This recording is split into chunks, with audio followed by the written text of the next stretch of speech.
Hi friends, Padmas mini കിച്ചണിലേക്ക് എല്ലാവർക്കും സ്വാഗതം. വളരെ സ്വാദിഷ്ടമായ നമ്മുടെ പാൽക്കപ്പയുടെ റെസിപ്പിയുമായിട്ടാണ് ഞാൻ വന്നിട്ടുള്ളത്. ഈസിയായി തയ്യാറാക്കാവുന്ന പാൽക്കപ്പയുടെ റെസിപ്പി നോക്കാം. ഇതിനു വേണ്ടി 3/4 കിലോ കപ്പ കട്ട് ചെയ്ത് നന്നായി കഴുകി വൃത്തിയാക്കി എടുത്തു. ഇനി ഒരു പാത്രത്തിൽ ആവശ്യത്തിന് വെള്ളമെടുത്ത് കപ്പ ഇട്ട് നന്നായി തിളച്ചതിന് ശേഷം വെള്ളം ഊറ്റി കളയുക. കപ്പ വേവിക്കുമ്പോൾ അതിൻ്റെ കട്ട് പോകാൻ 2 തവണ തിളപ്പിച്ചൂറ്റിയെടുക്കുക.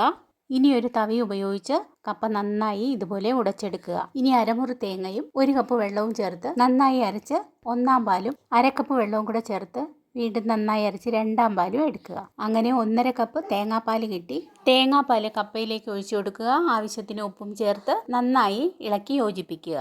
ഈ സമയം നിങ്ങൾ സബ്സ്ക്രൈബ് ചെയ്യാനും ഷെയർ ചെയ്യാനും മറക്കരുതേ. ഇനി ലോ ഫ്ലെയിമിൽ 1 മിനിറ്റ് ചൂടാക്കിയെടുക്കാം. അടുത്തതായി ഒരു പാൻ അടുപ്പത്ത് വെച്ച് 1/2 സ്പൂൺ വെളിച്ചെണ്ണ ഒഴിച്ച് കുറച്ച് കടുകിട്ട് പൊട്ടുമ്പോൾ 2 ചെറിയ ഉള്ളി ചെറുതായി കട്ട് ചെയ്തതും 2 വറ്റൽമുളക് കട്ട് ചെയ്തത്, കുറച്ച് കറിവേപ്പില എന്നിവയിട്ട് നന്നായി മൂപ്പിച്ചെടുക്കുക.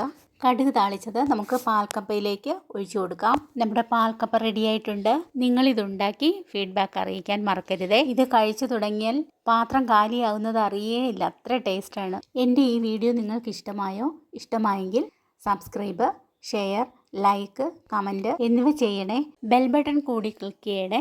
അടുത്ത ഈസി റെസിപ്പിയുമായി ഉടനെ എത്തുന്നതാണ്. Good bye.